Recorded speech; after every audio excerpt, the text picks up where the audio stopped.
Okay, so this is the GD06 from Silverstone, and I've installed a system in here, and I'm just going to go through some of my thoughts on the installation process. I really liked this case. I did a review for it earlier in another video, but it was recently requested that I show off the installation side of it, so that's where we are. So I'll pop this top off and I'll go through what I have here in this build. So, well, actually let me take this piece off real quick. I'll be right back. Okay, so anyway, I'll continue on here.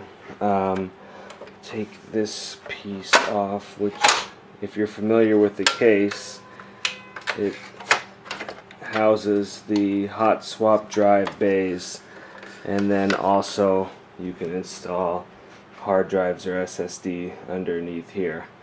Now, my biggest complaint I'm going to start off with for the case is probably one of my only complaints about the case, is the fact that I could not use a modular power supply in it.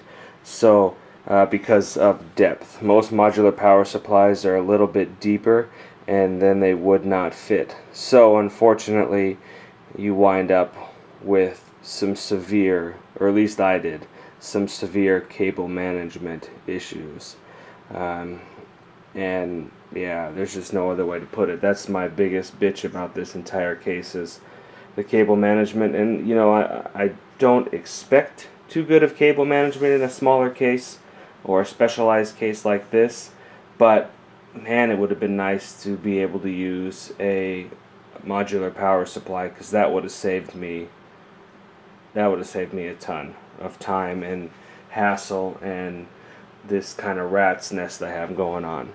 So anyway, I went with the Corsair CX430. I did not need a lot of power. I'm only running an SSD. This is pulling off of my server, so all the content and everything. So I think this is 60 gigabytes here just to get the OS installed. Everything else I just pull from the server. So that's all I needed there.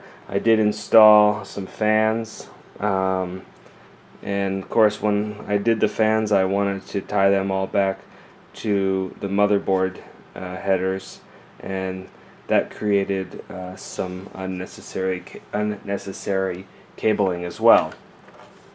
So move that back out of the way, and then obviously we have a DVD drive up there, and what I used was a micro ATX case here. This is a socket FM1, and so that's what I used with the integrated graphics built into the processor, and then that way it allowed me to use the HDMI out and be able to not have any kind of stuttering issues with the HDMI. I've got 8 gigs of RAM I put in here as well. So there's also 2 more fans over here.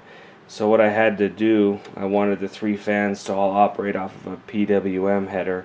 So some of the splitting and all this other nonsense up here is where I kind of hid the cable management. Not really hid the cable management. I guess I tried to manage my cables, but all of these fans, trying to run them off of headers off the motherboard, it created a little bit of an issue for me, but I was able to get it all done. It just doesn't, you know, doesn't look as great. Okay, so the case, you know, the build, I liked it. The case is very heavy. It's a very, very nice case. It works very well with like a receiver, or you know, Blu-ray player or whatever else you have in your home theater. It just really does look nice. I like the fact that the door in the front opens and spins around here. I like that the door up here will close. I could put a hard drive in here if I wanted to stream movies, or not really stream, I guess, at that point. But if I had a hard drive and I wanted to put some movies on it or whatnot, I could pop it in there and then have instant access without opening the case, if I should decide I don't want to go over the network. or maybe my network isn't fast enough. So, and I like that door covering all that up. Yeah, this case is absolutely excellent, minus the fact of the not being able to use a modular power supply.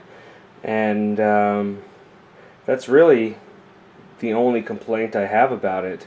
And I really, like I said, I really like it. Just if it would have just been a little bit deeper, I would give this thing, you know, some super thumbs up. But other than that, if that's not a big deal to you having all this cable mess, then this is a great case, and it is kind of a pain in the neck to build with because it is tight. But it's not quite as bad as some like ITX systems or anything like that. So I'll anyway, that'll wrap up this video, and hopefully that answers any questions about an install. And as always, thank you for watching.